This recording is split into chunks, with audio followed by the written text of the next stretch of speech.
बिस्मिल्लाहिर्रहमानिर्रहीम। अस्सलाम वालेकुम वरहमतुल्लाहि वबरकातुहू। आज का मेरा टॉपिक है टेबलेट।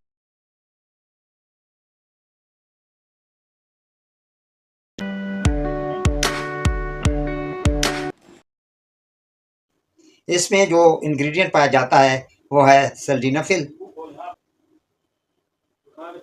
ये दवा सिर्फ मर्दों के लिए है। वो लोग जो नामर्दी का शिकार हैं उन्हें दी जाती है। वो लोग जिन्हें ख्वाहिश में कमी हो गई हो या जो उस ख़ास में तनाव में कमी का शिकार हो गए हों, यानी इरेक्टाइल डिसफंक्शन का शिकार हो गए हों। इरेक्टाइल डिसफंक्शन को कुछ इस तरह समझा जा सकता है कि जब एक मर्द जिनसी तौर पर एक्साइटेड होता है तो उसका दिमाग पीनस की नर्व को सिग्नल भेजता है और ये नर्व एक केमिकल खारिज करती है जिसे नाइट्रिक ऑक्साइड का नाम दिया जाता है।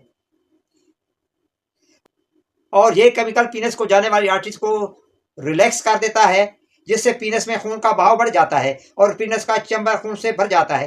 दूसरी जानब पीनस से खून ले जाने वाली वेन्स को कंप्रेस कर देता है, जिससे पीनस का इरेक्टाइल या तनाव मेंटेन रहता है, यानी ज्यादा देर तक कायम रहता है।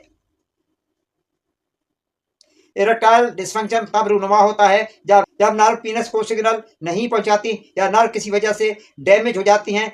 इस डैमेज की वजह से ये अमल मुकम्मल नहीं होता और इस डैमेज की वजूहात मंदरजा झैल हो सकती है।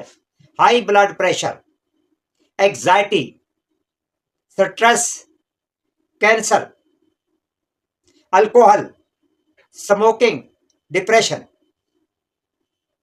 अनहेल्दी स्टाइल ऑफ लिविंग, ये तमाम बीमारियां कंडीशनल इरेक्टाइल डिसफंक्शन का बायस बनती हैं। अगर आप इस बीमारी में मुब्तला हैं या आप में ये नक्स जाहिर हो चुका है तो इस मर्ज को ट्रीट करने के लिए सेक्सोलॉजिस्ट मौजूद है। उनसे आप रजू करें। गलत अद्वियात कतई तौर पर ना लें और ना ही नाम निहाल हकीमों के नुस्खे इस्तेमाल करें। बात करते हैं इसके साइड इफेक्ट की। सर दर्द हो सकता है, यानी आप हेडेक में मुबतला हो सकते हैं।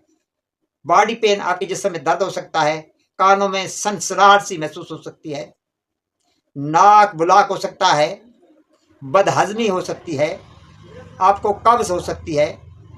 देखने में दुश्वारी हो सकती है, यानी आप ब्लड विजन का शिकार हो सकते हैं। अब बात करते हैं डोज की। तो एक गोली हफ्ते में 15 दिन बाद या 1 महीने के बाद आप इस्तेमाल करें और इस्तेमाल करने से पहले अपने डॉक्टर से मशवरा कर लें। अपने तौर पर कतई तौर पर इस्तेमाल न करें, वरना आप किसी खतरे का शिकार हो सकते हैं, किसी साइड इफ़ेक्ट में मुब्तला हो सकते हैं, आपकी ज़िंदगी को भी खतरा लाक हो सकता है। इसलिए इस दवा को इस्तेमाल करने से पहले आप अपने डॉक्टर से रुजू करें और उससे इसकी सही डोज का तयन करवा लें। वीडियो अच्छी लगे तो मेरे चैनल को सब्सक्राइब कर दिएगा, वीडियो को लाइक कर दीजिएगा और अपने दोस्तों को इसे शेयर कर दीजिएगा। बेल आइकन को दबा दीजिएगा। आपकी समातों का बहुत बहुत शुक्रिया। पाकिस्तान जिंदाबाद।